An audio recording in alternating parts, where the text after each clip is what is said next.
Oh, I didn't do anything all day, but I'm tired, man. Yeah. Just hung out. I was obviously outdoors all day, and South Florida is unlike any other UV index.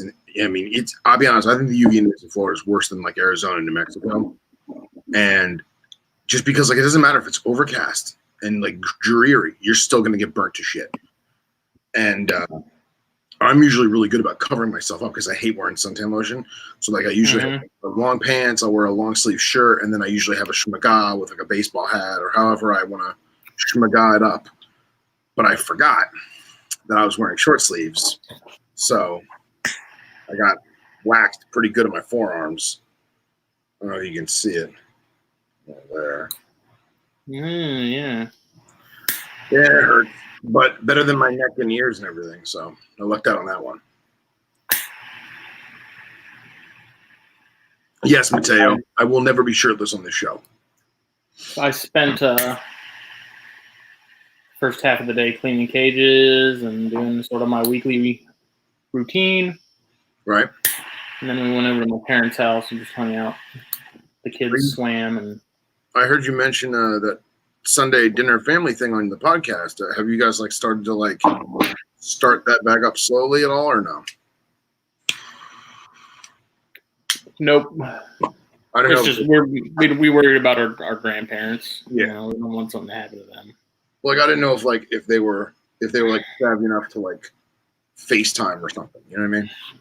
No, we haven't. None of us are particularly like close, I guess, extended family wise. Yeah.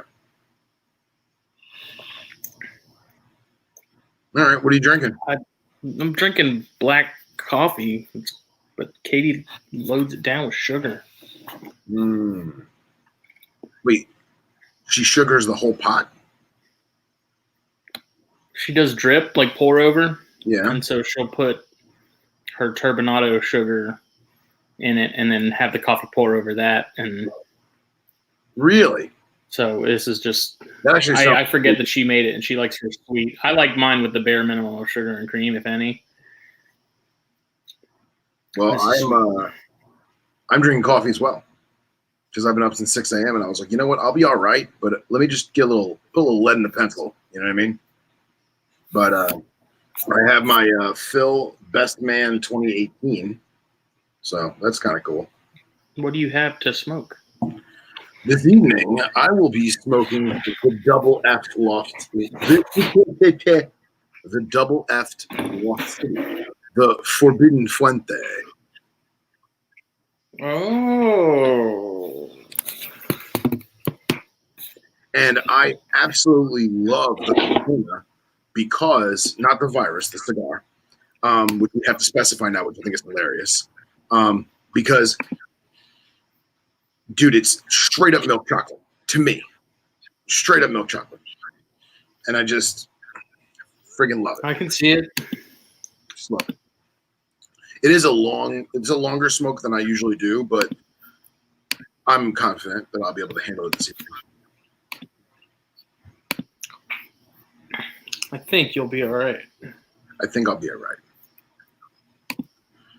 So, what's on the agenda for this evening? It's kind of weird. Like it's just back to you and me. Like it's kind of peculiar.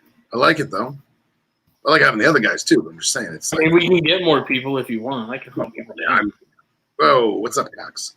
No, we don't. We don't have to. I can get him.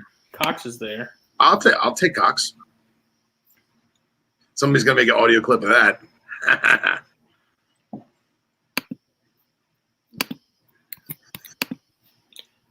But no, I enjoy the two of us, and then we bring in the boys for special occasions. But we can have Ryan in here anytime. Send that boy a link. Trying to find his ass on Messenger.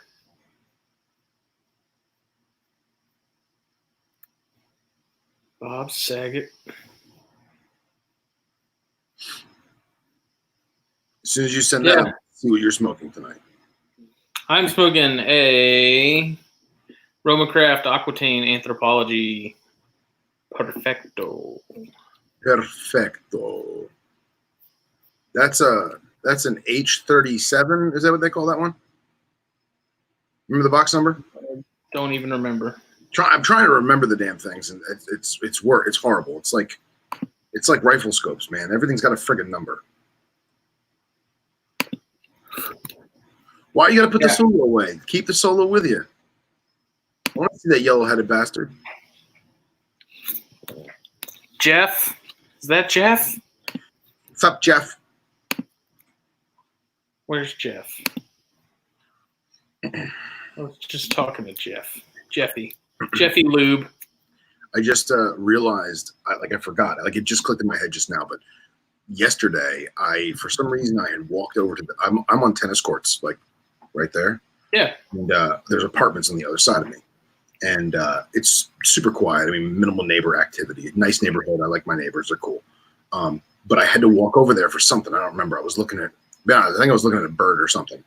And somebody said something on this side, and I realized how the sound carries like an amphitheater. So like bounces off walls. Oh yeah. So now because of the tennis court, and I'm like, oh my God, everyone knows about this show. They have to. They have to have heard everything. You know? I mean, obviously this tone of voice isn't that bad, but like if I talk like this, I know someone heard it. I know they're hearing it. They're hearing it. Listen, man, I'll take 50. I like 50. 50's good, especially in the evening. Yeah, I 50 sounds real nice. Like I didn't go swimming today because that water was about 76, which doesn't sound bad, but that's just cold. My parents get in when the pool water's like 90, and I'm like, ugh, that's too hot. It's like swimming. Yeah, see, that's too warm. Yeah. Yep. But it seems like there's never an in between. It's either really cold and then it gets really hot. Now let me ask you: are you a hot tub guy? When it's cold out. I'm not a hot tub guy at all, man. I can't be hot. Like right now. My parents have one. Like if it's really cold outside, like if it's 50, like where Ryan is, hell yeah, I'm in the hot tub with a drink and one of these bad boys, just marinating. The only reason I'll go in a hot tub is because of a girl. It's the only reason. I can't I take lukewarm. He's usually with me. So yeah, well that's good. But like I take lukewarm showers, you know, or like when I used to live with exes, you know, you don't turn if one person's in the shower, you get out, you don't turn the water off, the other person jumps in, right? You gotta switch off, like tag in and out. If I was first, they freak. Oh my God, it's so cold. What's wrong with you? You're a fucking reptile, man. And I'm like, that's not how, you know, that works. Right. Yeah. And then I've got my ex-girlfriend would, you know, the water's so hot, her skin melts off.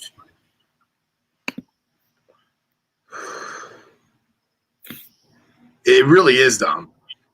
It really is. Like I tamed it. I just took a shower and like I tamed it. It's like, honestly, it's like up to here. Like if I like finger picked it, so to speak, it would be frozen. Dom needs to get in here at some point. She really does. She does. We need to get her in here, and I think that'd be fantastic. It makes the DeFalco difference.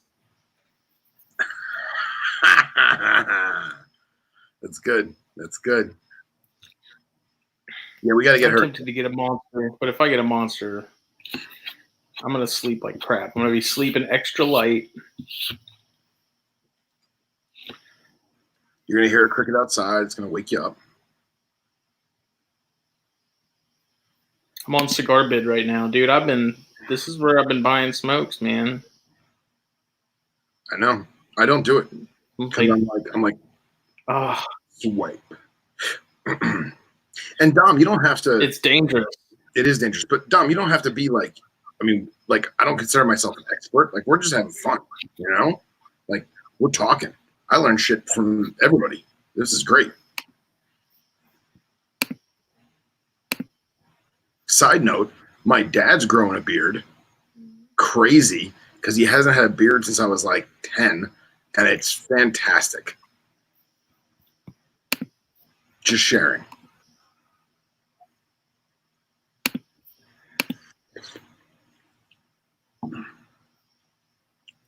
So I don't know what happened to Jeff. I don't. Like, Jeff says it's active on. He's active on Facebook, like he's on, but he's not. I don't know if Jeff's still in here because YouTube refuses to tell me who's actually watching. It just tells me the number, which is really frustrating. I guess it makes sense for the channels that have millions of followers, which I do not. But I will say, I pay very little attention to YouTube and what's happening as far as like stuff on my channel. And I'm up to like 400 something followers or subscribers, which I was like, oh, nice. That's cool. Like I wasn't even paying attention. Yeah. Usual suspects. Yes, sir. I'd say Joe can hop on too, but if he wants to. But I figured he's with all the live streaming and stuff he's been doing over the weekend, he's probably spent. I imagine so.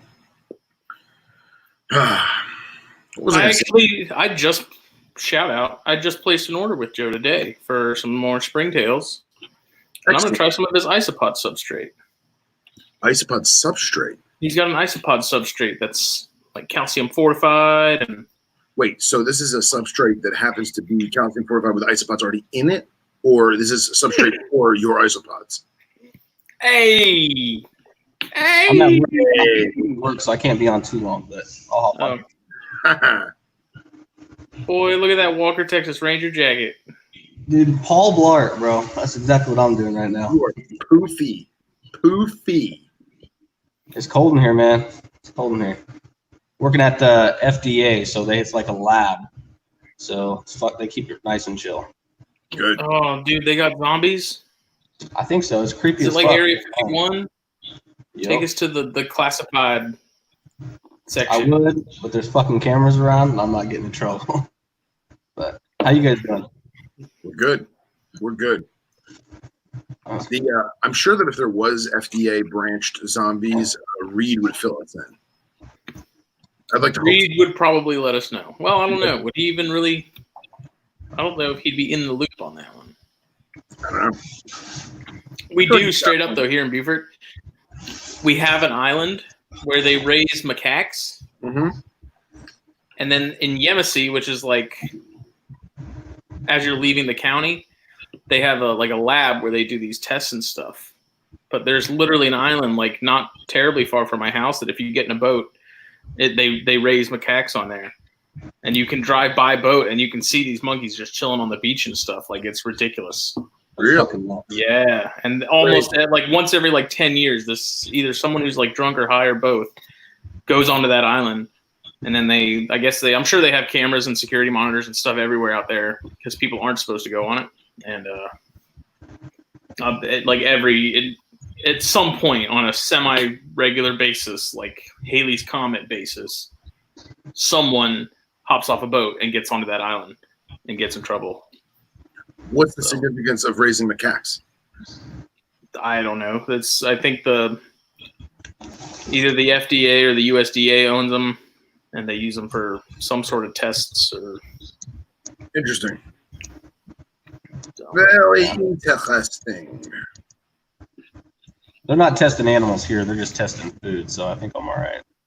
Nice. You ever get a little nibble? Making sure that. What's that? They ever guinea pig you? They're like, hey, we got this little this slice of Little Caesars that doesn't seem right. Try it. Tell us what happens. That thing is, I'd probably say yeah. Yeah. But no, they don't. These mangoes look ripe to you? I don't know, but they taste okay. Nice. Oh, fell off the back of the truck. Yes. Also, mad props to Joe for the CritterCon event he hosted yesterday. How was that? Very well done. It was cool, man. I was at work while I was watching it, but I mean, I think I was about 20 minutes late getting to it, but so I caught the last 3 presenters and the first half of the first one, and it was cool. Nice. Yeah, I meant to hop on there, but they got me working nights right now, so I was sleeping.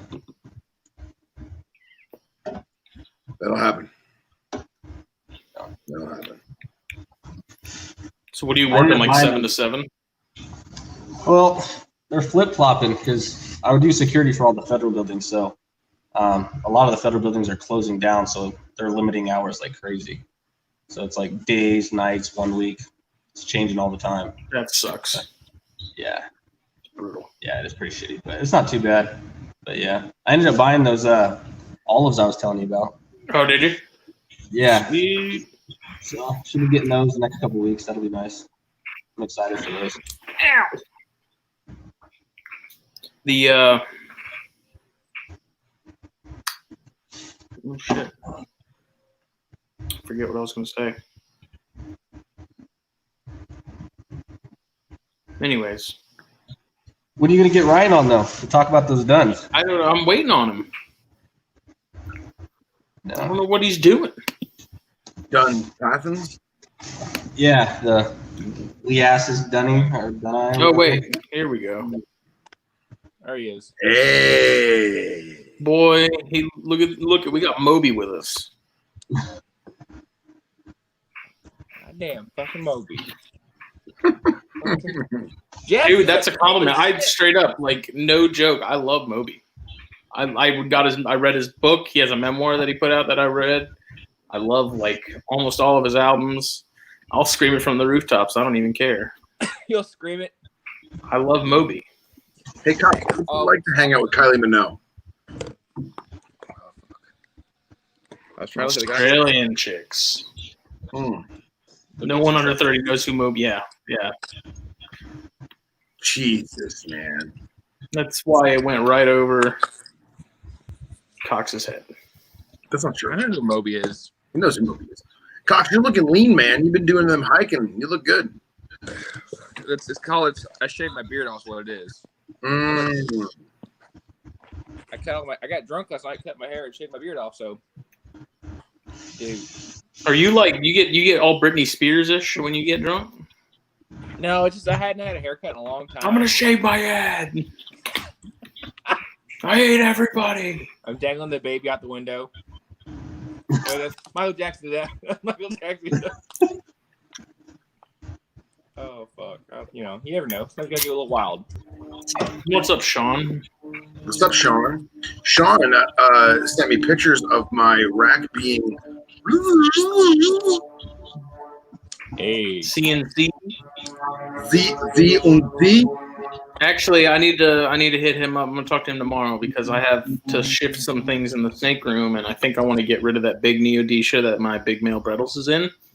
hey. Get him in something similar in size, like as far as square footage, and then put my male Green Trees cube on top of that, and then move my Leucomelis tank somewhere into my snake room somehow. Like, it's either I'm at the point where I have to sell my Luke tank or I have to find a way to fit it in the snake room. Once it's the Luke tank is coming to the snake room. What you need to do is you gotta have Sean make you something, whether it be a cage or a rack or whatever, that has a track on top to slide the Neo on top, so the Neo won't fall over, it won't crack on that front lip, and you can still use both cages.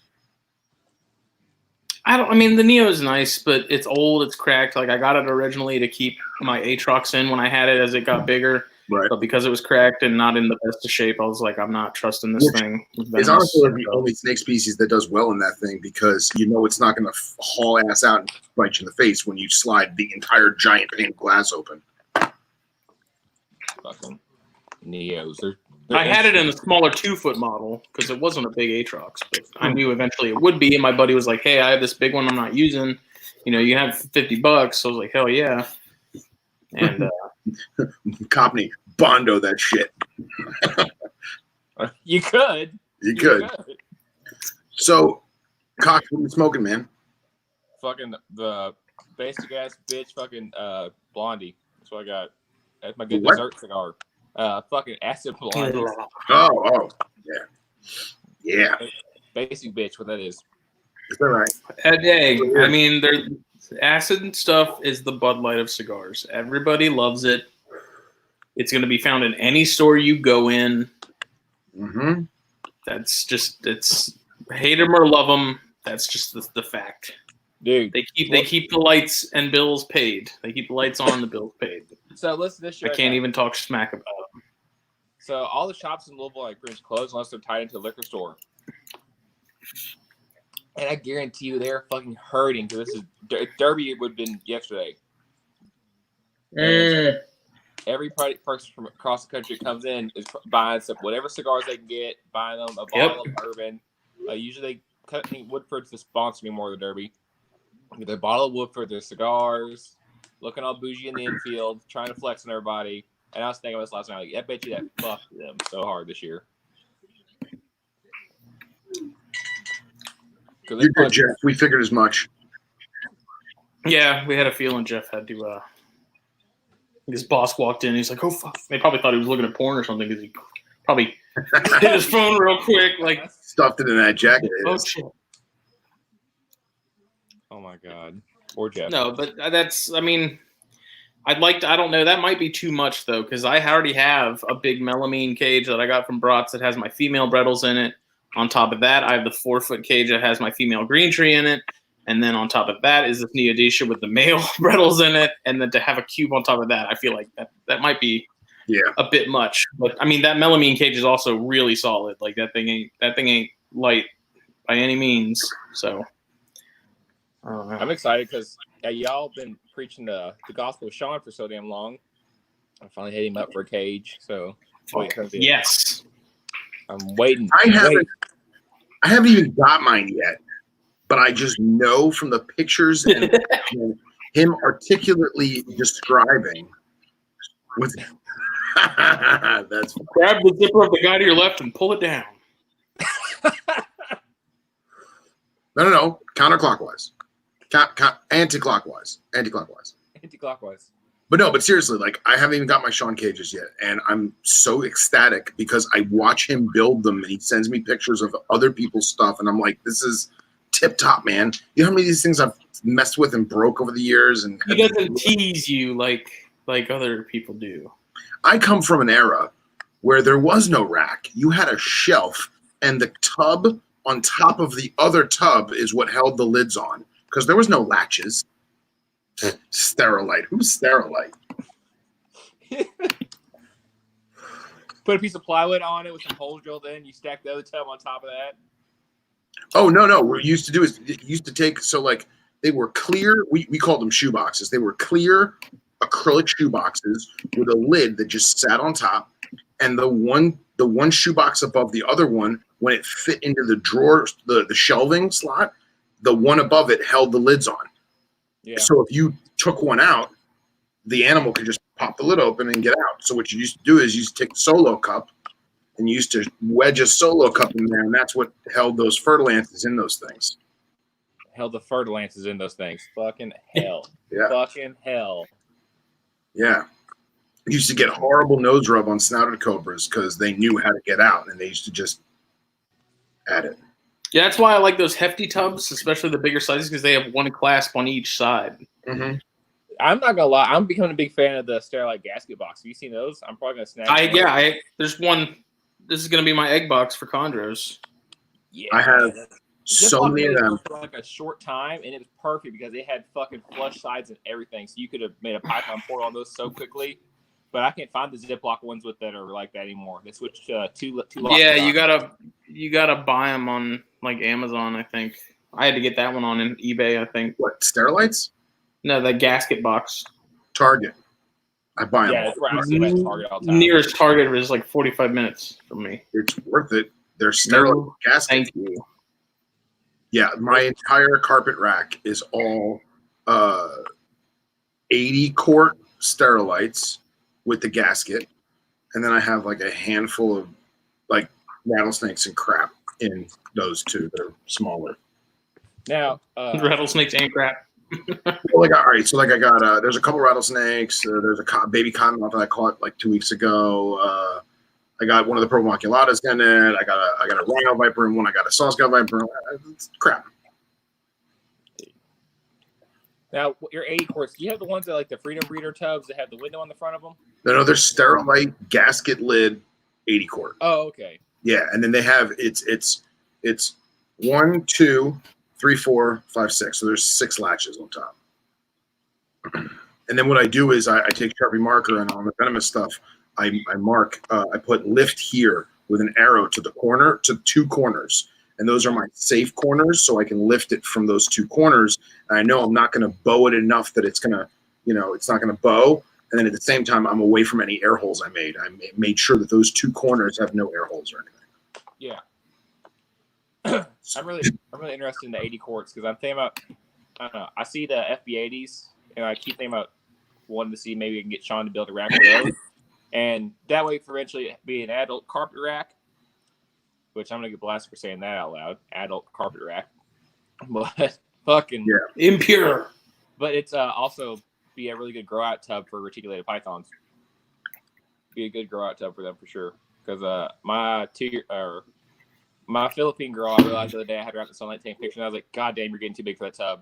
But she's really shy. She hides all the time. So I always forget how long she is. And then I get her out, and I'm like, oh, fuck. Yep. That's like what Jake was saying on the podcast the other night. Like, we see them all balled up, and they're like, all right. And then you, like, start pulling out snake, Oh, that's what I was doing. My Sulawesi he shed today whenever I was gone. And I come back, and, he did the retic shed where they blow it up everywhere. And I'm like, you motherfucker. So I'm in there, he's fucking hanging out, and I pick out little pieces, and I'm like, when did you get fucking 6 foot long? When did this happen? So how come you put the Sula away, man? I wanted to see that little yellow-headed bastard. Because I smoke outside. Oh, and it's 50 out. Yeah, you don't want that. That's good. Good call. Next time we do because I know James Lewis will be bored again. Next time we do a live stream on there, I'll send you a link to it, and I can show you on there because I had the super workout last night, which that was a terrible idea. They don't sit still at all. Then April got lit up by a beak snake. That was terrifying. Wait, what? April Justin got latched on by a beak snake. What kind? By a bird snake. Like the Madagascar beak snakes, wherever they are. No, but like the redheaded or the rufus or I think it was a rufus. Rufus. So here, I'm gonna share this with Cox real quick. Uh-oh. Check this out. I just sent this to Henry because Hen Dog needed a new tub, but that's what my biggest male Brettles. I only have one male Brettles, but my male my male Brettles is right now my biggest carpet, and he's living very comfortably in that. Oh, those are really cool. Yeah, 24 by 18. Was it 15? That'd be pretty sweet. Yeah, that'd be sweet. Yeah, so like you can even get the SKU number off that picture if you want. I'll text it to you, and then you can just buy them online. I see them at Target all the time. That's where I've been peeping at because I go to Target every now and then because my girlfriend, she lives near one. So, white girls in their Target. It's like a homing beacon. It's good, man. They got Starbucks built in, for Christ's sake. I ain't gonna lie. I was trying to find some Starbucks earlier today when I was hungover as fuck because I wanted some fucking sugary ass fucking coffee drink. No. What did you do that got you so messed up last night? We were drinking till like 4 a.m. Oh. It was me, April, Joe, Wheeler came on for a second. Everybody was there. Everybody was there. So all the cool kids, I get it. All the cool kids, yeah. Carly wasn't there, so she's not a cool kid. Carly's probably elbow deep in work. She probably just like gets off, falls in her bed, just gets it the next day and does it again. I imagine and I'm not making fun of Carly. I'm commending her for being so into her work and passionate about her work. But I imagine Carly unfortunately has those nights or those shifts where she gets home and like wakes up still in her scrubs going, damn it, Oh, I can see Not that. again. Not again. Because I've done that shit doing like my job when we have 7-day, mandatory like OT times. Yeah. You're like 7-12s for 3 or 4 weeks at a time, and then like you wake up, you're like, damn, I still got a blue jean shirt on. Fuck. Yeah. You hit the bed, just pass out, and then take a 15-minute nap, turn into a 5-hour nap. Oh yeah. Yeah. Dude. What? I want this Trans Pecos. Are you on King Snake? No, I'm on Fauna. No. Speaking of King Snake, did you ever figure out the advertising? Did they ever get back to you? No. They just took your money and ran. Did you ever ask? Did you ever message them back? I talked to him and I made I sent him a picture. He's like, okay, that's the wrong size. And I was like, okay, yeah, because I misread the parameters or guidelines. And so then I sent it back to him and he was like, okay, cool. And he never asked for like a link. I need to message him again. I don't know. It's just hit him up again. Sounds like King Snake. Sounds like King Snake. Sounds like King Snake. The same Yep. since 1999. you Yeah, motherfuckers. I love the fact that I actually got King Snake banned from our school servers in high school because I was on there so fucking much. Really? Yeah, because we had like a library, like our library had a computer lab, and we would all go in there, and like there wasn't filtered on stuff unless it was like guns or video games. Mm-hmm. So King Snake I was on that shit all the time, lurking that era Fauna, because Fauna had the live chat on. You can go in the chat room on Fauna. I feel sorry for everybody I talked to back then when I was asking about, because my thing was there was a chat room I used to be in when I was a kid, and it was, dude, I was in there all the time, and it was there's a really cool group of us. I'm still friends with at least one person. I don't know what happened to everybody else, but it was Tampa Bay Exotics. I don't know if anyone remembers TBE, but they had a chat room, and there was a cool group, man. Jokes on I you, learned a Billy. lot. I don't think Billy may have known about it. I don't know, but The Fauna one was I get like you're like thinking something you've done in the past and you get physically embarrassed for yourself. That's how I felt the Fauna checks. I'm like, man, I was annoying as fuck. Always ask about black-throated monitors. Repti chat. Yeah. I was like, does anybody know who's breeding black-throat monitors? And they're like, kid, they're imported for $55. Just buy one at the fucking show. That's funny. And That that's is where we are now. Speaking of, I was disappointed to see on Fauna yesterday. Someone was selling, because I was looking at Ackies, because I've been talking to so many people who keep them that I was like, man, I don't even know what these things go for anymore. So I was on Fauna looking around. Someone is selling Savannah monitors. You can buy 1 to 10 for $10 a piece.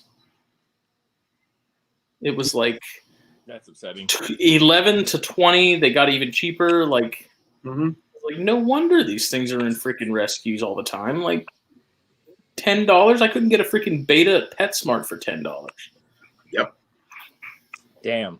Makes you wonder how much they bought them for. Right? I mean, if you're looking at like standard markup of 30, 35%. Which is not the case in the reptile world. It's 10 times that. Especially when you're importing from countries like over in Africa and shit. Oh yeah, I guarantee the markup's insane. Crazy. Bro, I never forget. I was probably 17 years old, and I had an idea of what markup was. You know what I mean? I knew what percents were in the retail capacity. But I went to a pet shop. I don't even remember where the hell it was. I think it might have been in North Carolina. I don't remember. I was still in high school, and the guy had red-eye croc skinks. And I was like, wow, look at that. The thing is amazing. And they were $200. And then I wound up working at Strictly when I did. And I'm looking back, and they were like $20, $30 wholesale. Because it was like 200-300% markup. That's like what it was back then. That's nuts. Mm-hmm. That's crazy. Yep. And that's what I'm wondering about.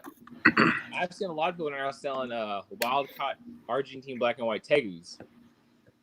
And I'm seeing those for From some Florida. ridiculous marked up prices. And I'm like, From Florida, not Argentina. yeah, that's what I saw wild caught. And I was like, hold up, wait a minute. Yeah.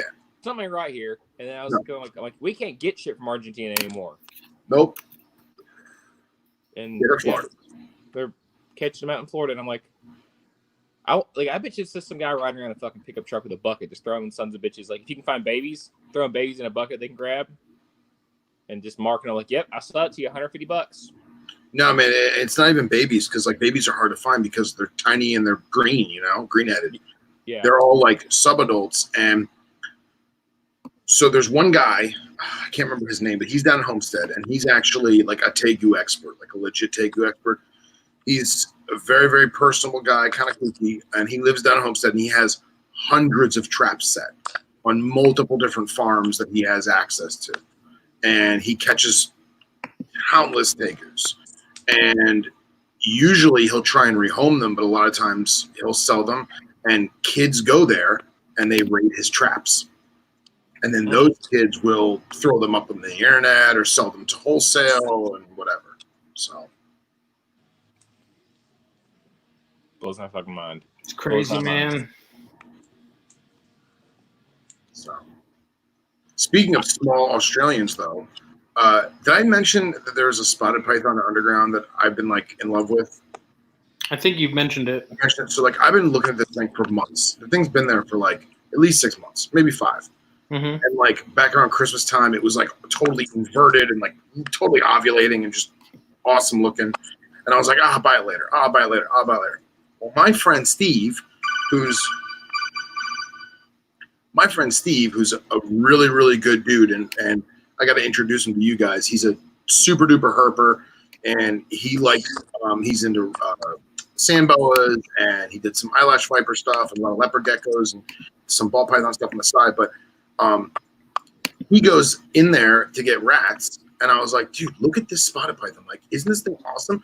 He's like, yeah, man. He's like, my children's are ovulating right now. It's crazy. I guarantee you that's what that thing's doing. And I was like, yeah, man, isn't that good looking? He bought it 2 days ago. You can't be doing that. You can't be showing people what you want. And that was my mistake. Rookie mistake. I should have just pulled the trigger when I could have and gotten into it. I could have pulled the trigger when I did and just had it and been fine. So then I went into the underground. I was like, where's my snake? And one of the girls there, she's like, Steve bought it. So I text him. I'm like, you motherfucker. I was like, what? How's my snake? Where's my snake? And he goes, I'll sell it to you real cheap, $400. And then he pitches me on his captive, or obviously captive, but his children's that he just hatched out. So I'm probably going to buy a couple of children off him, which is going to be a mistake. So Phil the Antaresia man. Regret that. Wait, what? Say it again, Cox? I said Phil the Antaresia man. No, I don't even know why I was even looking at it. And what did you say, Justin? I said you will regret it. I will regret it. I know. So, yeah. You should have bought that big ovulating spotted python. We can make the anteaters. That was honestly one of the reasons why I was going to do it. I swear to God, Phil, I will fucking put the super dwarf in a box and send it to you and be like, this will be hilarious just for shits and giggles. How big is your one? You have one super dwarf or two? Well, I have one super dwarf. That's the male. He's probably 4 foot right now because he'll stretch out. He's on both sides of his AP cage. Okay. He'll stretch all the way out. And what island cross is he? He's a 50% Mahdi, 25% Calico. So. And then you have another one that's straight Calico, or you have a Jamp? No, I have one that she's 50% Filipino, 25% Jamp. So like it's kind of like people were trying to figure out what's the deal with the Philippine locales. I was saying, aren't you missing like another 25%? I am. Well, there's more coming. There are more super dwarfs coming. Okay. I'll say there's a very expensive pair I'm waiting on. I literally didn't know all this virus stuff happened. I was so close to be like, fuck this super dwarf shit. They're so goddamn expensive. Like I love them and all, but I can't do this. And I was gonna pull myself off the list, and then Garrett Hardo was like, he's like, nah, man. He's like, stay on the list. He's like, these won't even be ready for another year and a half probably. He's like, just keep on keeping on. He's like, because it's a stupid locale that nobody else wants, and you and 3 other people are on the list. He's like, you'll be fine. And I was just talking to the guy Carlos, the kid that does Venomous with us. We were just talking about locality stuff and he was looking at a McGregor's Viper. They're very expensive. They're $1,000 Viper. Yeah, they're real expensive. What's that? So they're real expensive. They're real expensive. Ads for them sometimes. Like Jesus Christ. Yeah. And he's like, dude, why is that thing $1,000? And I was like, because it's Filipino. I was like, so what? I was like, because everything out of the Philippines costs money. Well, we can't import from there anymore, can we? Money. You can under certain circumstances, legitimately. Like that's why like Philippine Southland dragons are insane. Yeah, well, expensive. so like sailfins and stuff like that is like super expensive and hard to get out because they're protected to some degree. But like McGregor's Vipers, that ain't protected. Yeah, no one's also got them. Like, yeah, well, no, because Henry and I got friends on Instagram in Indonesia. They all have them because they all breed them and sell them to each other and shit. Well, But I mean, in the States. in the States, yeah, there's barely any, if not none. So the problem is you got to get somebody over there who's politically connected and can say, yeah, these aren't going for drug dealers. These are going to good guys in the U.S. who are going to breed them. That's what you got to do, and that's the hard part. That's what there's a guy I follow. His name's Rodney. He keeps a lot of really niche, like crazy locale retics. I said niche. A hooker died. I said I did it again. Niche. Twice. Niche. Sorry. Same thing. You don't know that, man? Nip will die if he hears us say that. Every time you say niche, He'll be all right. A hooker dies in London specifically. Well, I'm not in London, so werewolves are terrifying. Right. But this guy's got some crazy ass locales, and he's specifically got what? Oh, hello, spider! Jesus, big ass wolf spider right by my Run foot. away!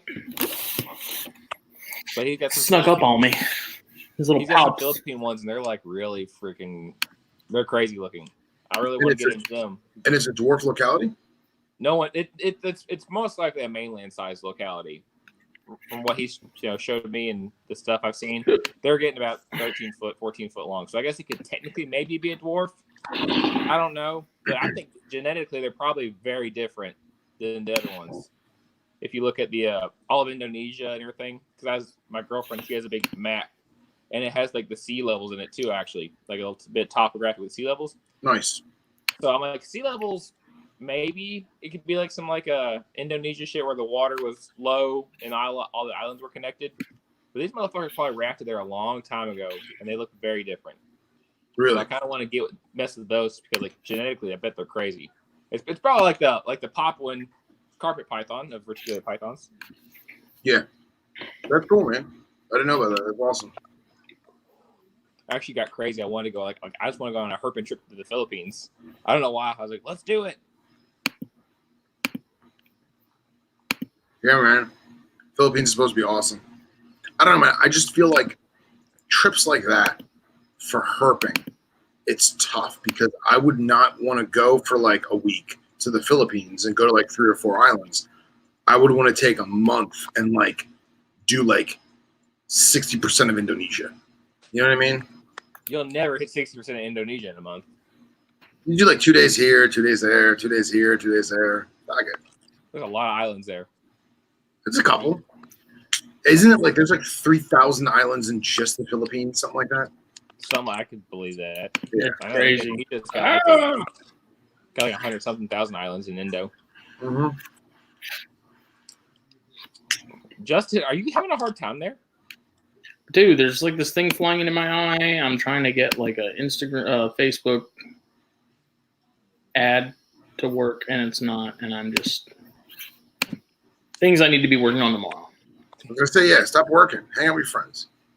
Justin can't stop working. You can't. It's Oh, amazing. believe me, I can. I play me a lot of Candy Crush before I actually get started doing what I need to do.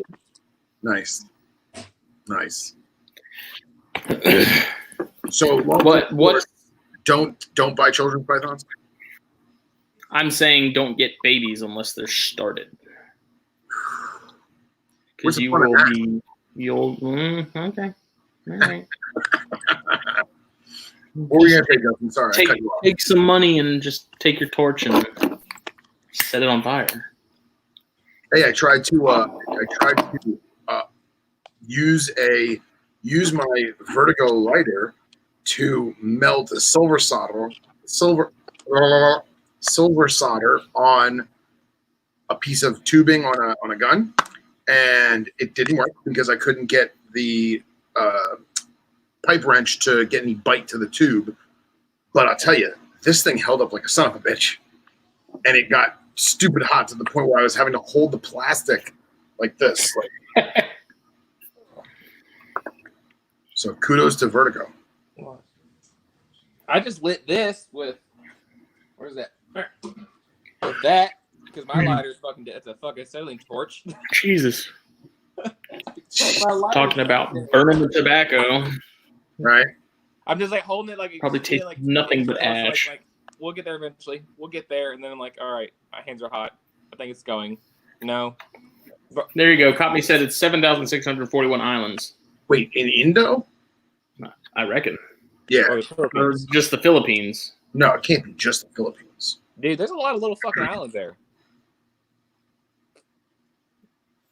Chondro babies, I'm convinced after dealing with Alterna,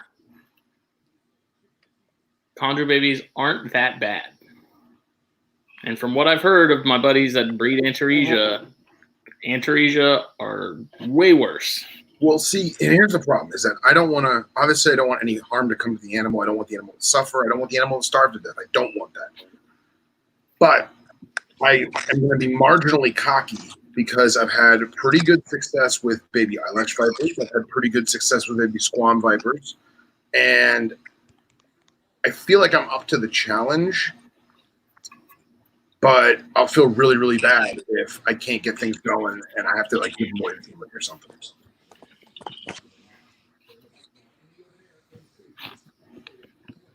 Godspeed.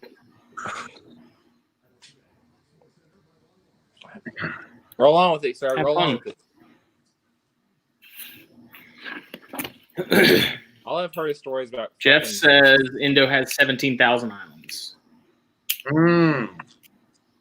Yes, you ain't hitting 60% in a month, bud. No, you're right. It's so small on the map, though. It's like Australia. We can spend a whole month on Sulawesi alone. Oh yeah, I'm sure. Finding those crazy ass mangroves and shit. That's what I want to see. And dude, Sulawesi wagglers. Those are. I don't know. I still think Suwags. The tricolor mangroves are really, because I didn't know about them. Then I found one on Mork Mark. I sent it to Justin, like, this is a thing, and he's like, yeah, that's a thing, dude. And I'm like, what the fuck? How come nobody told me? Well, it's like this morning, Hen Dog sent me that Andaman Island boika that I sent you guys in the group chat. I didn't know that was a thing. I thought that was just a really pretty, irregularis. Dude, there's a lot of species that aren't in the hobby as far as boiga goes. Those Aussie irregularis are fucking crazy. The best. The best. Every time I see a picture of one of those shared from the herping trip from NPR or IPER or any of those share them in the NPR chat, I'm like, God damn, that's the fact that they're like so common too is. Yeah, they're like the black rats in Australia. They're like, regularis just throws in the bush. Another one, yeah. What do you like now, boy? This little pencil dick of a Kentucky Fire Cured. So on Cigar Bit, I got an 18 pack of these for $19.50. I was on that bidding website you were talking about that one night. Yeah, and I was expecting them. It said Lancero / Panatella, and I was like, "Oh, cool! I love Lanceros." Like, this is smaller than a Lancero. That's the Virginia Slim right there. Yeah, I guarantee you, I can smoke this thing in about 15 minutes. Oh man! Then again, I just destroyed that Aquitaine in less than 50. So, and I can't even cut it. It's so damn small. If I cut it too deep, so deep. I don't know. I'm not even a big fan of the KFC, but it was such a good deal. It was hard to pass up. And it was like, I've heard about those, and I asked one time at the local shop I was at, "Those any good?" And the guy straight looked at me. He's like, "They're trash."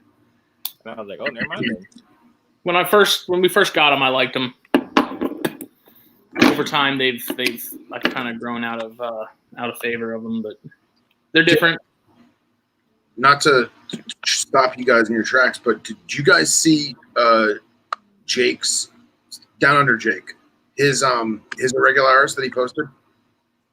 I don't know that guy. Oh, I can't see a guy. Oh, the balls.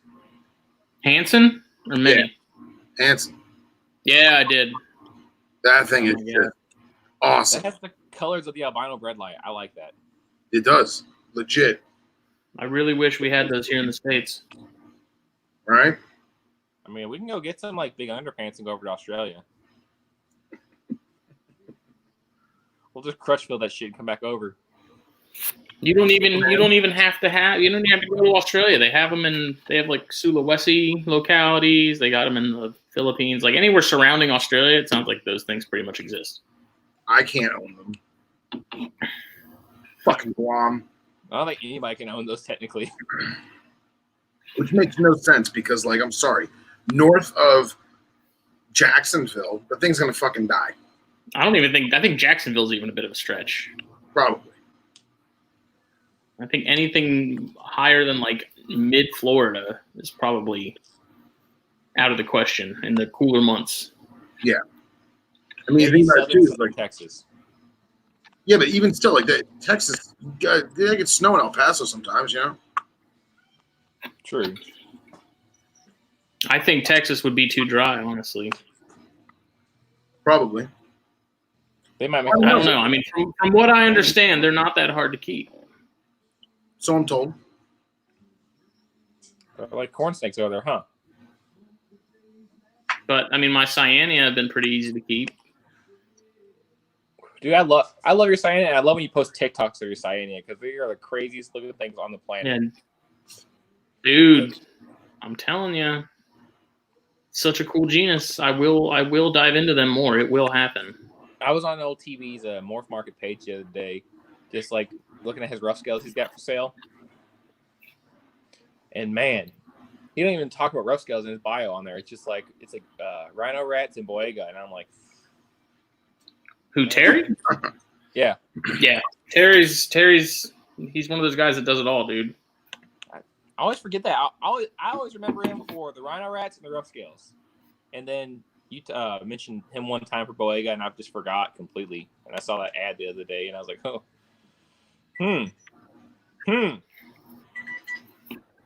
He's got some nice ones. He had a pair of the Lattice fasciata, and apparently he lost. I want to say he lost the male. Maybe he lost the female, but his Cynodon have been pumping out eggs like crazy, man. He's been getting clutch after clutch from those things. Those Cynodon are fucking cool. They're cool. Like they look awesome as babies. Like the color change those goes through is pretty interesting. I think all the boiga, minus your dendrophila and your standard mangroves. The Sulawesi's are different because those start out like, I think some of the coolest looking babies are the Sulawesi's because they start out with that like crazy, really fine banding that goes from yellow to orange to almost a red, and then over time they lose that and they're completely black. Like they go from literally like 0 to 100 to 0, I guess rather. And you just broke my heart because I didn't know they turned black. Yeah, solid black. Cool. That's cool and all. Like I like Dan Mallory when he posted videos of that little black one that he's growing up that he produced. But I'm like, I thought they stayed that crazy like color progression their whole life, where they went to that like fucking yellow to almost crimson red at the top. Damn it, man. Nope. I mean those in the Cyanea, those obviously go through probably the most drastic change out of all of them because those start out orange with the green heads, and eventually that orange is gone, and they're this awesome like teal sort of evergreen. And they got the silver eyes, and I don't know, they're really cool. And even some of the irregularis, from what I've seen, they go from pretty interesting, just sort of bright oranges to a darker brown. Or even like the ones that the irregularis that aren't the night tigers or the stripe form. They're still, some of them are just downright ugly, but still, they're still a handsome snake. Yeah, from what I guess. From Guam. Huh? You can get the brown ones from Guam. That's what I was gonna say. Is every time I think of brown tree snakes, ugly brown ones from Guam.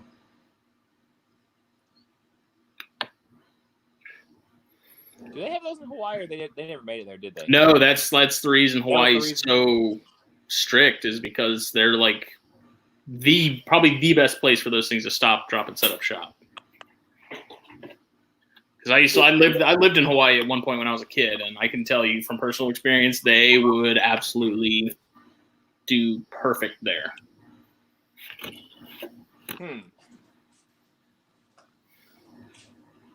Any boiga would. Yeah, right.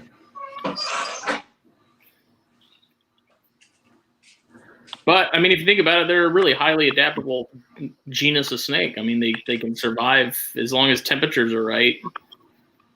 You know, my cyania, I keep them fairly dry.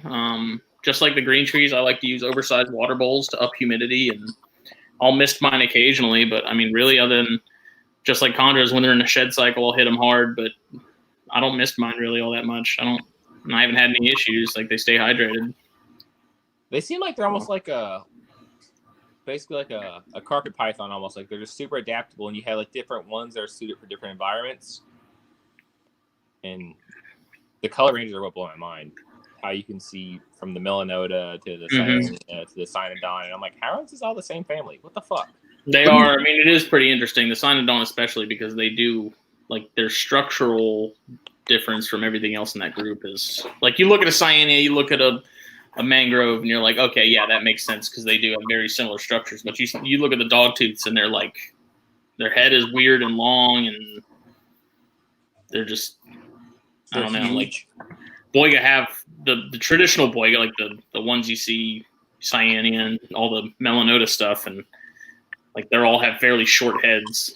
They're very sort of disc-like and round and flat-ish. Yeah. You know, and then you see cynodon, and it's not even. Got another one at the farm. Huh? Got another cynodon? One. Dude, the thing's almost 6 foot. God damn. It's so cynodon cool. are impressive, man. Yeah. So cool. And I feel bad for him because, like, I want to set him up good, but I know, like, I want to set him up properly, but I don't have the space to do it. And I know this sounds horrible, but he's going to sell relatively quickly. So it's kind of like a waste. You know what I mean? So if he's going to be there a little while longer, then I'll make his accommodations better. But dude, he's not as pissed off as you'd expect. Very, very curious.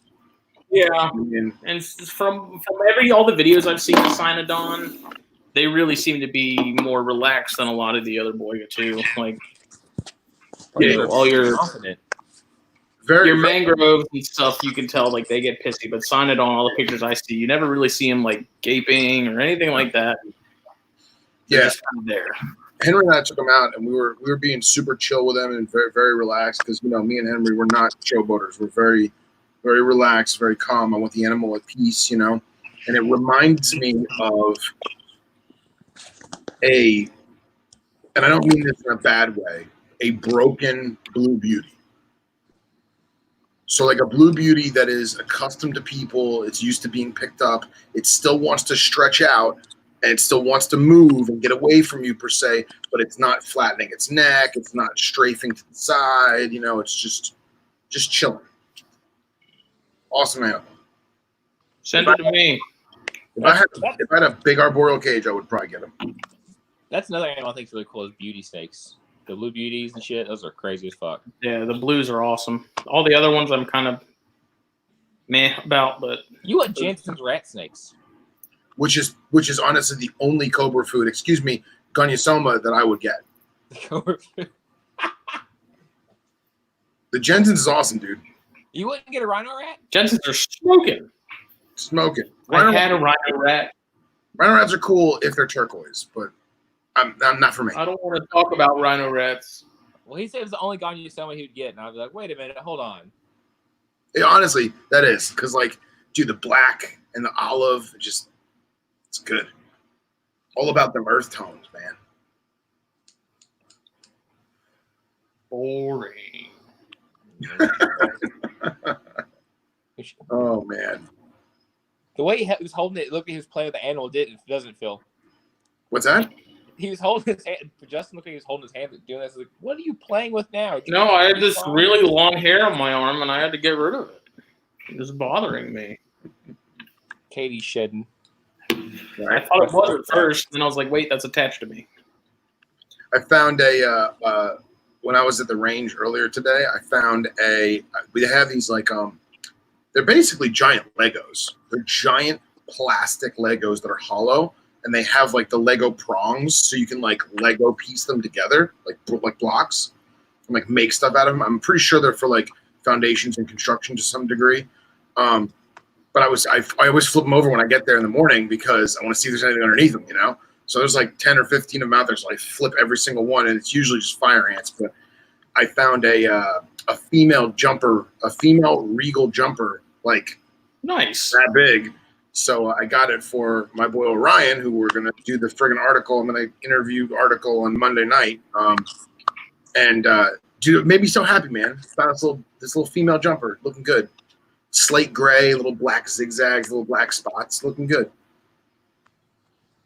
She wouldn't let me get a good like picture like up close because I wanted to see like what color the chelicerae were, you know, because they have those like crazy rainbow colored chelicerae. Yeah. But she's cute. I kept her.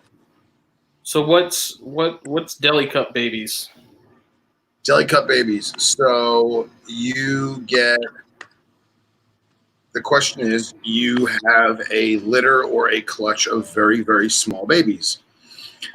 Do you, assuming they're not, cannibalistic, do you keep them communally? Do you put them in a baby rack and you pray to God that your gaps are good, that they don't get out? Or do you deli cup and stack?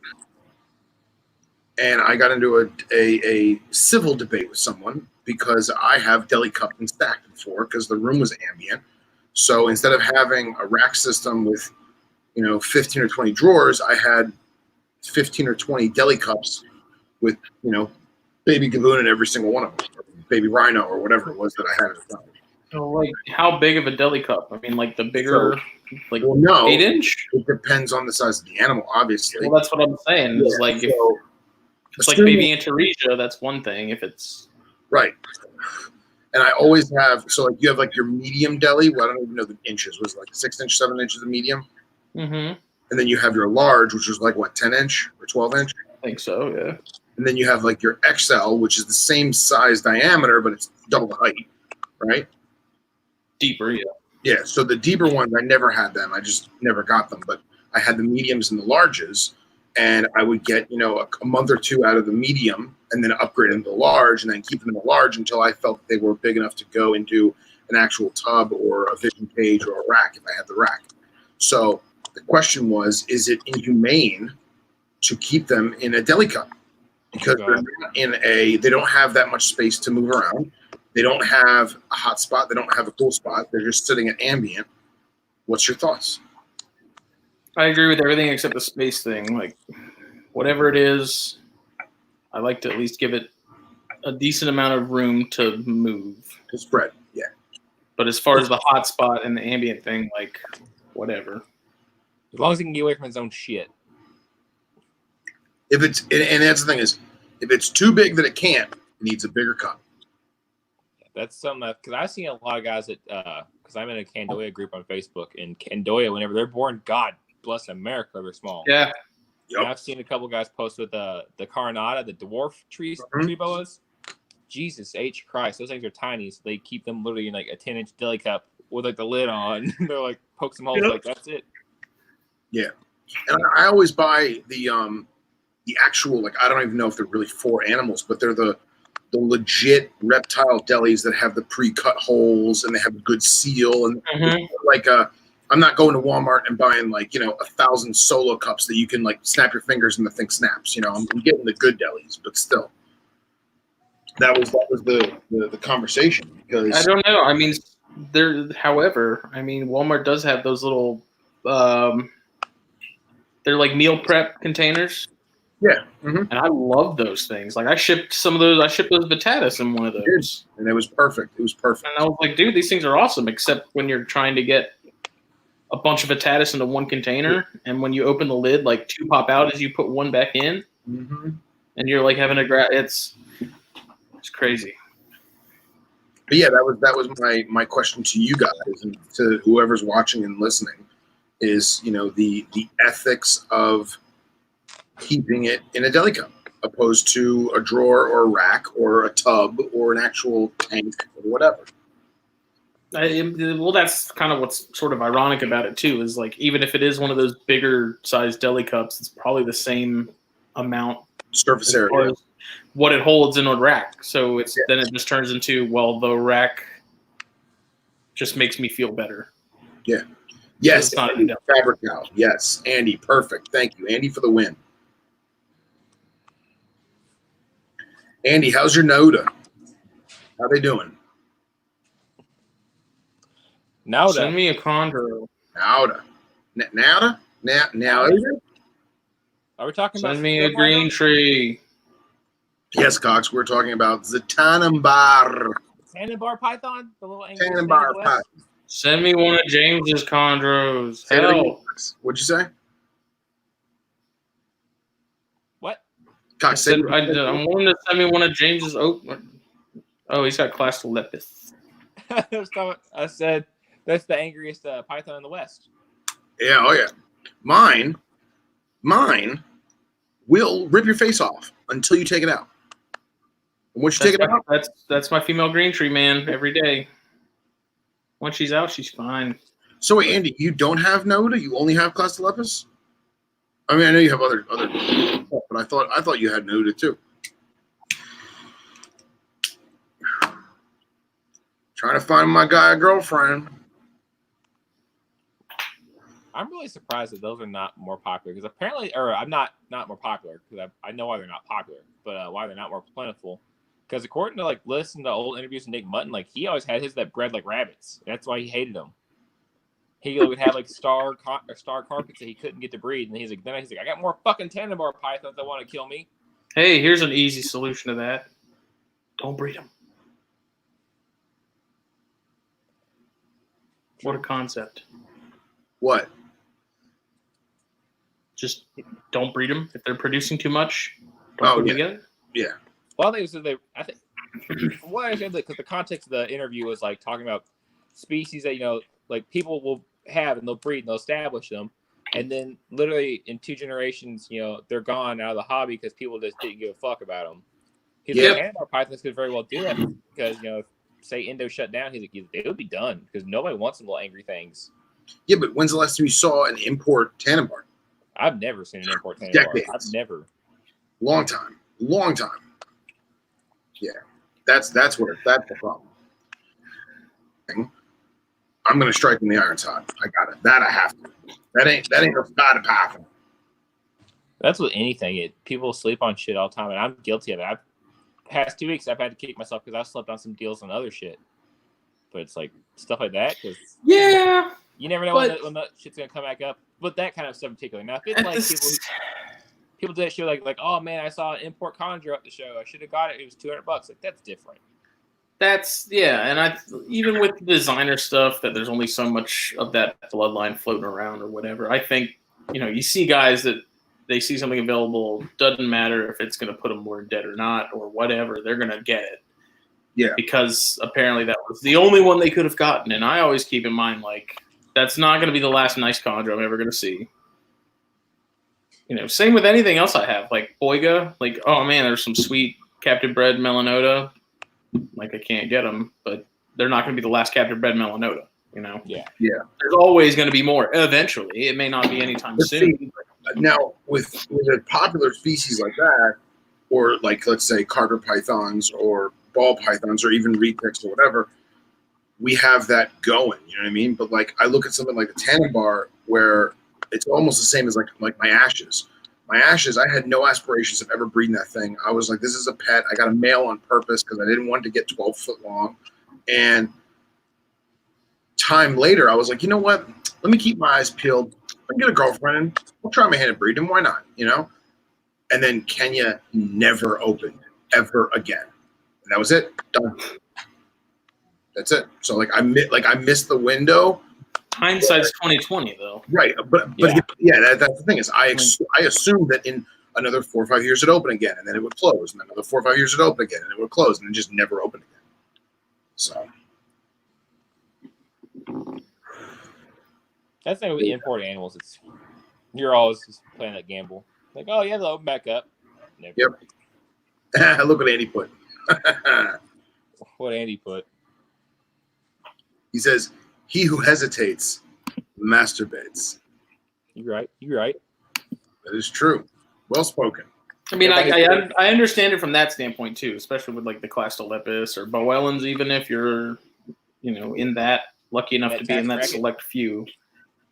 But still, unless you're dealing with one person who's the only person in the said country with that species, like more will eventually show up. The Bolin's thing, I can't figure that out. That one Like gets rough scales. I mean, there was a point in time not that long ago where no one had rough scales, and now we've got more people breeding them than ever, and those will be fairly affordable within the next probably 2 years. Like all three of us are biding our time until they're under $1,000, and we're gonna buy them and have fun with them because we want them because no one cares about it. Yeah, I find it weird that rough scales are super cool just because the whole story it comes with. Like, there's only like been 5 in captivity. Like, that's where they all come from, 5 original animals and shit like that. All that stuff. See, that kind of thing worries me though, because it's like, at what point down the road are all the rough scales that we have going to be producing really jacked up jag gene? Just like, because our gene pool is so small with what we have. Like, at what point are they going to start going downhill? Not to sound half glass half empty, but you really think there's only those 5 original ones? Well, that's like in Australia with the zoo, where they all come from this like group of Mark O'Shea's original expedition. Like, they caught a couple of them because they thought they were extinct, and they're like, "What the fuck? They're still alive." Brought them back to this zoo, and that's how they made it to Sweden or wherever the hell it was. And then they came to the UK, and then they came to Terry Phillips, and they came to the rest. I may be fucking the story all up, but it was like a chain like that. They went to this. Wait, what species? Huh? What species? Rough scale. Oh, okay. I didn't know. Sorry, I wasn't paying attention. All right. Well, also like they're like an island species in a desert. So they're all like pretty much like inbred as shit from the start because they don't have a family tree. They have a family ladder. In theory, you don't know that. Could be another oasis. Who knows? Let's go, Phil. Let's go find some roughies. I'm game. We'll go to Australia and find some roughies. Or we just go to Arizona and find some cool rattlesnakes. That's a lot cheaper. How about this? How about I got a friend who's not a snake guy, not a reptile guy at all. He thinks they're really cool, but he's not that guy. He's actually a Facebook pen pal kind of guy. He lives in Northern California, and he does, I don't know exactly what he does, but he does something on battleships and aircraft carriers. And basically, if it's a naval ship that has aircraft on it, whether it be helicopter or plane or whatever, he does like maintenance checks for them as a civilian. And there's this one spot he's at now that is inundated with Northern Pacific rattlesnakes. And he sent me a picture, and dude, I told him, I was like, listen, I'm going to teach you over YouTube how to basically stuff these things in a trash can. And I'm going to have someone in California who knows rattlesnakes box them up and ship them to me because they're fucking blue. Like blue. No, are those the ones that got the crazy venom? Oh yeah. Disgusting. Yeah. But like, see the sterilite tub behind Justin's head, that blue color on the latch? That's what they look like. With like tiger stripes. Yeah. Justin has to move his finger all around. Yeah. Tickle it eventually? That's cool. That's because they're the ones that have the cytotoxic and neurotoxic in them, aren't they? Yep. That's good. Yeah. That's good. Those are crazy. I like the brick red northerners. Yeah. Those are sexy. Yeah. I got it's Southern Pacific, but it's the Hellerai, and they call it the black diamond because some of them have black diamonds. Mine is a black diamond. It's actually Marcus's snake. It happens to live at my house. And dude, that thing is probably, I mean, like take the saw scale out of it, and it's probably the most toxic thing I got, just because like, dude, I watch it hit a mouse, and the mouse is just like, ah. like, what just happened? It's crazy, man, crazy. I don't go anywhere near that thing. Man, does anybody else get bothered? You mentioned it, just made me think about it. When motherfuckers are sharing all their live feed videos of them feeding their vipers and shit on Instagram, and I'm like, quit doing this right now. And it hits the making most us look like psychopaths. See, that's the problem. Is I being someone who feeds a lot alive, I don't have a problem with it in the least capacity, except we live in an era now where everything is made to make us look like assholes. Yeah. And now what used to be a, wow, look at that, that's crazy, or wow, that's really informative, or wow, that's actually educational. Now it's, oh my God, there's psycho murderers who have basements full of, fire-breathing dragons. Slut dragons. That's my thing is, I'm like, because when you start sharing that stuff, for some reason, venomous shit just takes off like crazy. It gets traction so fast. It's crazy. It blows my mind. And you'll see that stuff on Instagram. And I'm like, everybody's going to see that and go, yep, look, the snake guys are at it again, feeding cute little mice. Because especially I watched one of the days, somebody shared it, and because I don't know who the hell on my friends list has a rhino viper like this. It's a gorgeous rhino viper. But it did the bit, it's like where it just bit and held it up in the air. Yeah. And this thing is just screaming like a rabbit. And I'm like, there it is. Yep. There it is. There's right there. Which, when you look at the predation in terms of a strategy, and you look at an animal that is not fast moving, it exerts a ton of energy to procure its prey. It's not built for the chase. It's brilliant because it lifts the animal, it lifts the prey item off the ground, preventing it from running away. Like, that's brilliant. And it's breathtakingly amazing to watch. And it's fast as shit. You don't realize how fast they are until they do that. Fast as shit. The problem is that people who are the enemy, I should say, use it to make us look like morons and assholes. Sucks. And it's not just the venomous, man. It could be anything. It could be some cute, cuddly little mouse, and all of a sudden a ball python wraps it up, and that's it. See, that's one thing, because at least it's fairly quick. But it's like, to me, what I hate the most is like the videos of like people live feeding snapping turtles. Oh my God! With like you see the video where like, the mouse gets like bit in half, and then it's just like swimming around underwater. It's stuff like that. I'm like, all right. That's a bit much. But like, don't get me wrong. I've taken many a video of a venomous snake biting a mouse, and then, like, not to sound morbid, but like, you almost time it because of you're in shock and awe of what the active nature that's happening in front of you is doing. It's amazing. Oh yeah, but you can't just put it on the internet anymore. You can't. And there's some people that do that stuff. Like, there's one video that I saw made it around Facebook a couple months back. There was a guy who he had a kid, and they were like showing like the venom. Like, this is how fast it works. This is how rattlesnakes hunt. They strike their prey, and the prey runs off, and they sniff and find the prey because they know like, yep, he's screwed. Did you get him? Yep. Nice. LeBron his ass. I'd love to see you just like want to just do that. Get him? No. Missed that one completely. But this kid, he's like showing that shit. I'm like, that's interesting and all. And maybe if you did like a private group or something and had like a big like warning, I don't know. Maybe it's also because I'm in the retake pages and I see some ignorant shit on there. Like, look at this chicken I caught in the yard. Throw it in with a 14-footer. Like, oh fuck, here we go. Yeah, that's no bueno. I'm trying to find. I got a video of my big male puff adder striking a live rat, but I'm sorry, it's a gaboon. It's my female gaboon striking at a large rat, and it misses the rat, but it goes at the camera, the cell phone camera, instead on accident.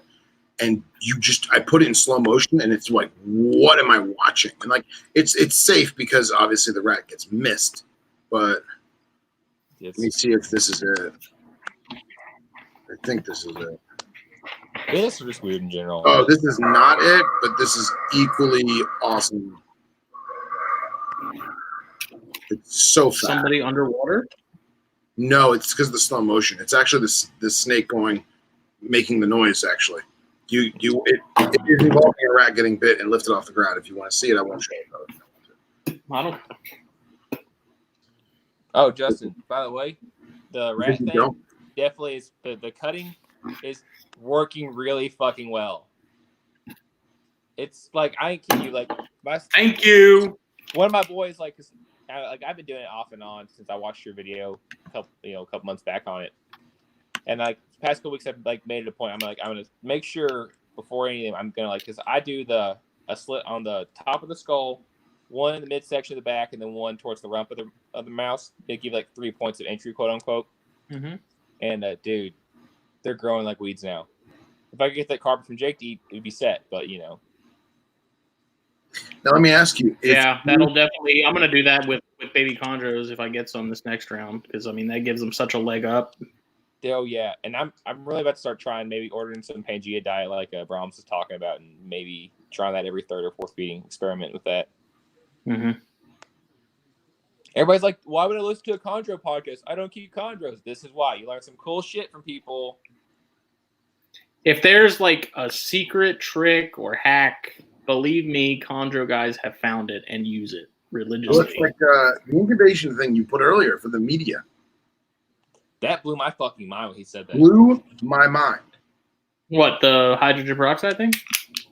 Why don't you elaborate into that unless you don't want to, unless it's private information? It's not private information. So let's do it. And actually, like Harlan Wall has told me about it before. When he wasn't using it with vermiculite. He was using those water crystals. Mm-hmm. But he would put hydrogen peroxide on those instead of water because hydrogen peroxide, when it breaks down, turns into pure water. Right. So what David Brahms at Specialty Colors Designs did with his latest batch of chondros is instead of using water to clump his vermiculite, he used hydrogen peroxide, let it sit for a day or two so it can completely break down. And he was saying that he got no mold. Like it just more or less sanitized that vermiculite, but he also said he made sure the vermiculite was like dry. Which I don't see how that would really make much of a difference because if you're putting, the hydrogen peroxide in there, it's probably not going to matter. But I haven't done it yet. I got a bottle of peroxide today, and I got this bag of vermiculite. But since I don't have any eggs to use yet, which this is like a bag of potato chips, man. Oh yeah, it's a brand new bag, and it's half full. Hold on, I gotta find. Oh fuck! It's crap. So I'm anxious to try it. Hopefully, I'll have some Baird's eggs here shortly. That's how my bags of perlite are. They're like that shit. Yep. And they fucking stupid. Fucking stupid. Back when I thought I was making gecko eggs, bitch had to go and die on me. I know your pain, brother. I know your pain. We all do this year. No, this. Yeah, everyone's been having a pretty crap season, man. Jake only got one clutch. Billy's been struggle busting with all of his. God, Billy's been kicking the teeth this year. Yeah. That's an understatement. You said something like, what did you do to piss the snake gods off? Like, God, I don't know.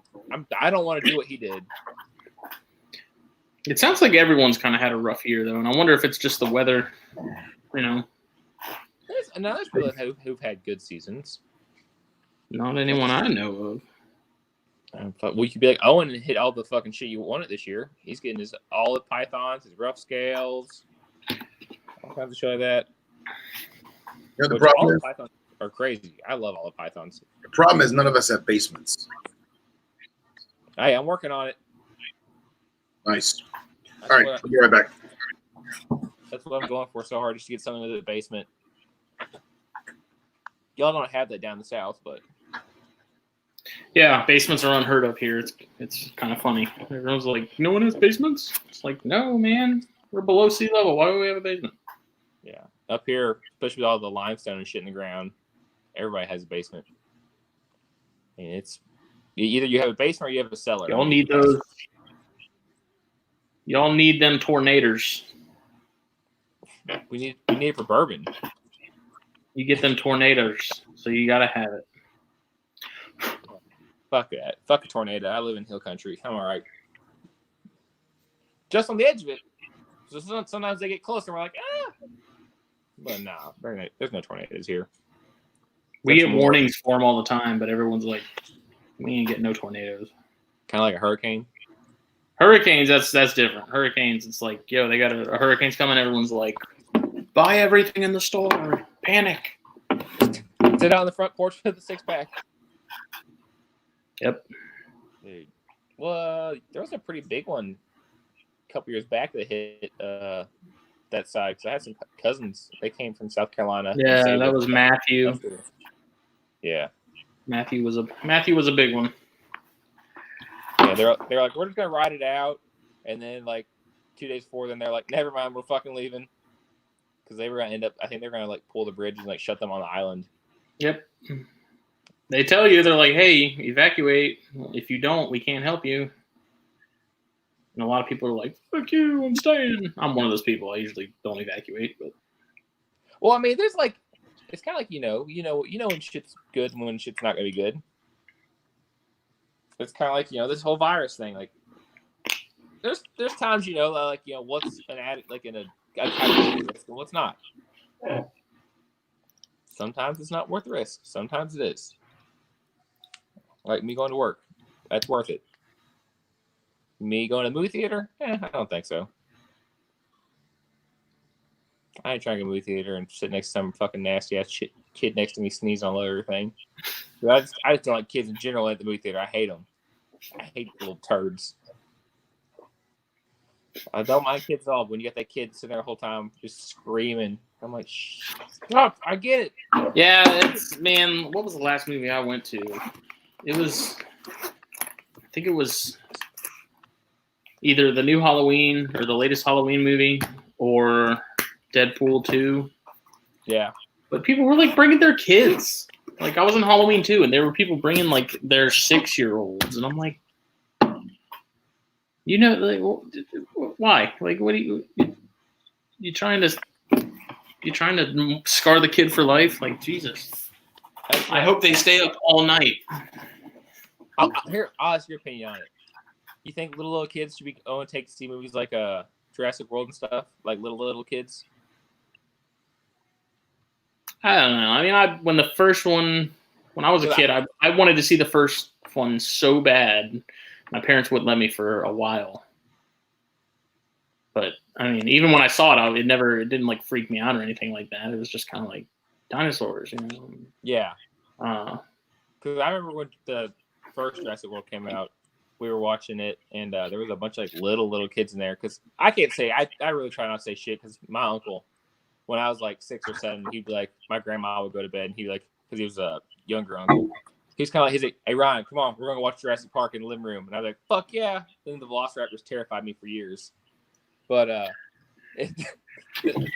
watching Jurassic World, there's the part where like a girl gets tore apart by pterosaurs, and I'm like, Jesus Christ, I don't know if I'd let my little 6-year-old watch that shit. It's nature. That's pterosaurs, man, they're nature. That damn frog DNA fucked them. Right? Oh, Jeff got the lysis bug. Who got a lysis bug? Jeff. Oh, fuck. Jeff. What kind of lysis?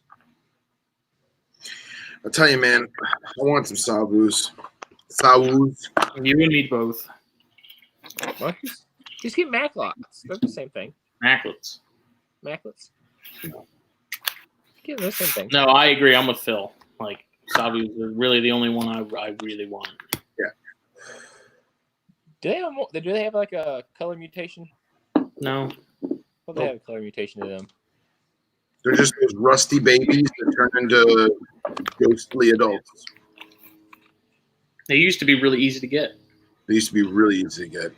Now you can't get them anywhere. Yeah, import farm babies were like $60. And they ate, and they were you don't see those all imported. What happened, Phil? Where did they all go? So there's a couple theories to that. Theory number one is no one cared. No one cared, and it wasn't worth importing them monetarily. Very likely. Another one was that they were on the brink of extinction, and the powers that be said, no more. Do not sell them. Do not ship them. Leave them be. And then there's another theory is that the guys who were farming them are cut back because of the lack of demand, and they're only being sold to the Illuminati of python breeders. The Illuminati. I mean, for lack of a better synonym, that's really it. The Illuminati. I like that. That's Eric Burke. He's the Illuminati of python breeders. No, but like I'm talking about like not to dissuade from The Godfather, but like even Eric wouldn't be on that list. You know what I'm saying? Yeah. Like those guys. People with deeper pockets. Yeah, no, it's not even about the pockets. It's just like the straight up who you know. Oh. You know what I'm saying? Like guys that have stuff that we didn't even know existed in any trade, and you'll never know about it because you're not in that circle. You know what I mean? So the admins, the rare reptile group. What? The admins on rare reptile group. Yeah, right. Exactly. No, the guys who don't have a Facebook, don't have an Instagram, don't know how to post on Fauna. It's they're in their 70s and they've been doing it since the 70s, like that kind of shit. They just walk in. They're like, "Yep, we're gonna order this on list today. Like list of where? Doesn't matter. Just order it." The guy will answer the phone. No, it's like I'm flying to, Phuket for the weekend. Let's drive down to Singapore and place an order, like shit like that. I just really want somebody to smuggle in some king horn eye. That's all I want. Yeah, man, that's a toughie. The fact that that's banned still cracks me up. The fact that Florida made a list like no king horn eye, and I'm like, where the fuck are you at? It's because the person making the law doesn't know anything. That's the problem. They looked. They typed in big snakes, and that popped up. I'm like, that's it. It's banned. That's it. That cracks me up. That's like at least the thing here is they barred any rear fang venomous snake, but then somebody I guess went back and revised it, and they said exception for heterodon for hognose snakes and shit. Right. But I'm like, God damn it. Well, that's forever venomous in Florida as in terms of colubrid. There was no list of what was considered venomous in terms of the colubrid. Is a tricolored hognose venomous, but a western hognose isn't? Like, how's that work? Is a twig snake the same as a eastern hognose? Not so much. So for a while, false water cobras were illegal. They were considered venomous in Florida, and I think that was a memo that went out to a bunch of inspectors because, there was no list. There just wasn't one. And then in 2014, I asked my inspector because I had gotten a bunch of them, and he's like, no, man, they gave me a list of what the state deems, because that's the thing with Florida. They don't want you to know the laws. It's public record. You can read it, but they don't want you to know it because they don't know it. You see what I'm getting at? So my inspector was cool, and he's like, yo, I found this buried into state statutes. Section B, paragraph 4 of subsection 432nd of the 13th Penal Code, blah, blah, blah. And it literally has the 5 venomous colubrids, and it's Teletornus, Rhabdophis, Atractaspis, Dispholitus, and I don't remember the last one. Uh-oh. Rhabdophis, Atractaspis, Teletornus, Thrapsops, whatever that is, however you say that word. Thrapsops, right? Why am I getting vibes of the Reptile and Chill podcast when we have the one guy read the Big Book of Snakes? What, say that again? There's in the Reptile and Chill, the British podcast, they have a bit every week where they make one of the hosts read from Marco Shade's Big Book of Snakes. Oh, yeah? And every time he gets the Latin name, he just goes to hell. Like, he did King Cobra one day, and he goes, oh, fuck. That's funny. Oh, well, yeah, oh, fucking hell. Well, that's what Henry and I joke about all the time, because Henry and I we're total taxonomy nerds, but Henry's dad spoke Latin. He grew up and learned Latin in school, and so he learned a lot from his dad in terms of classical pronunciation. And I've spent hours of my life on YouTube and all kinds of forums and shit trying to get correct pronunciation of diphthongs and shit like that. And it's PH, we say f, like Phil, right? So it's Ophiophagus, right? but it's not. There is no f sound. It's ph. It's p. So it's like opihophagus. But like no one's gonna say it. It's ophiophagus. It's like bread lies and bread lie. What's that? I think bread lies and bread lie. It's breadly. It's bread. It's breadly. It's bread lie. It's I don't like that. bread I don't like that at all. I say bread lie because I'm ignorant. I'm like, no, don't like that. And that's like when you have the AE, it's pronounced I, like I. Don't like that. Don't like that at all. So like Knobtails, Nephris amyi, it's AMYAE because it's named after a girl named Amy. Yeah. But you wouldn't say Amy or Amy A. It's Amy I because the AE is pronounced I. I don't like it. And like every time there's an R, no matter what, it's rolled. Every time. That's straight up classical Latin. Every single time there's the letter R, it's rolled. Doesn't matter what the name is. So like breadly would be breadily.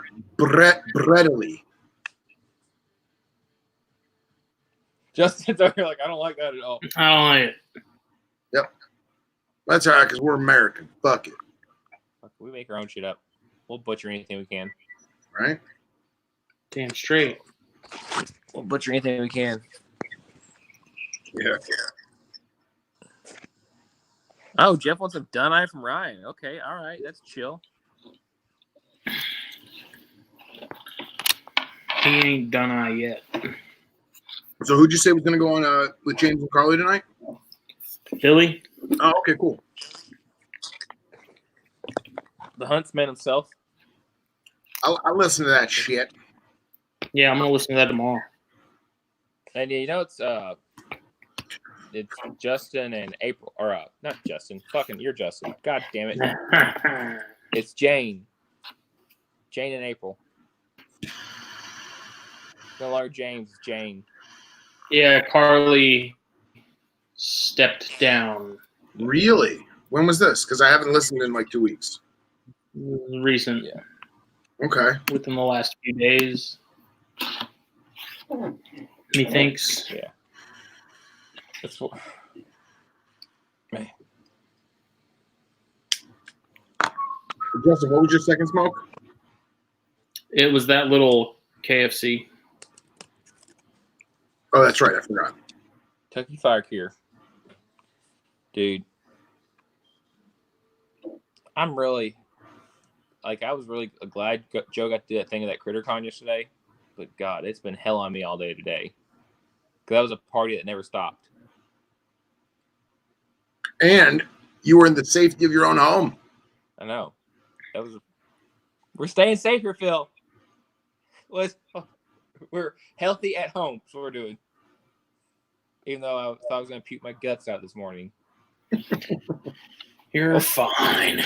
Yeah, but at least you're hugging your toilet. Exactly. I woke up. I'm like, man, I didn't really drink that much for me to feel this bad. And I seen the empty bottle of Makers in the trash. And I was like, oh, fuck. Because we didn't go to bed. I literally didn't go to bed till 4 this morning. And I woke up and the room was spinning at like 6:30. And I was like, make it stop, please. Put a foot on the floor. Help. It's good. Then Wheeler and his wife were talking on there. It takes a lot to put Wheeler. I'm gonna tell you that now. That boy, he wild. He'll be like, you want to see a snake? Let me go get a scrub out. And we're like, whoa. It's that California lifestyle, right? Makes you want to jump off the roof. I'm a golden god. He jumps off the roof. Jake crashes under a table. You know, it is what it is. That's what it is. Oh, man. Fuck. What time is it? God damn it. I'm about to fucking crash. 10:30. Embrace it. Yeah, I gotta go soon too. That's because I gotta get up at fucking 5 a.m. It comes fast. Okie dokie. Well, you want to wrap it up, boys? Certainly. I was like, y'all can't. I'm gonna go to bed no matter what. Well, it was lovely to see you, Cox. Oh, Always good talking to y'all. You beautiful bald bastard. You. Beautiful bald bastard. Here, I'm trying to get on Riley's games. What it is. Eventually, I'm going to hit the monkey tail going and be all good. So, but it's always good talking to you, motherfuckers. You too, man. What a term of endearment. I know, right? Hey, that and cocksucker is a term of endearment with me. See you. What? Working in construction, I like the fuck out of that cocksucker, and people are like, "What? What do you say?" But you guys have fun. Get some sleep, goddammit. Yeah, man. Thanks for coming on. No problem. Y'all be good. All right, bye. Later. Good night, Moon. Good night, Moon. I still can't believe you haven't got that book. You got to get that book. How's that Fuente? It's good. I stopped for a little while because it's longer than I'm used to, and it's sparked back up beautifully. I'm right at the mid draw. Right at the mid draw.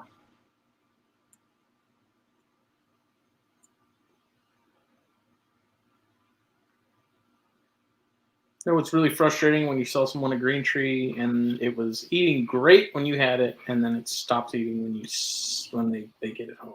Is the person understanding of what they're doing? Yeah, I mean, I don't know how he's going about offering it. Okay. But I mean, that thing never missed a meal. What? How were you offering it? I opened the tub. Oh, really?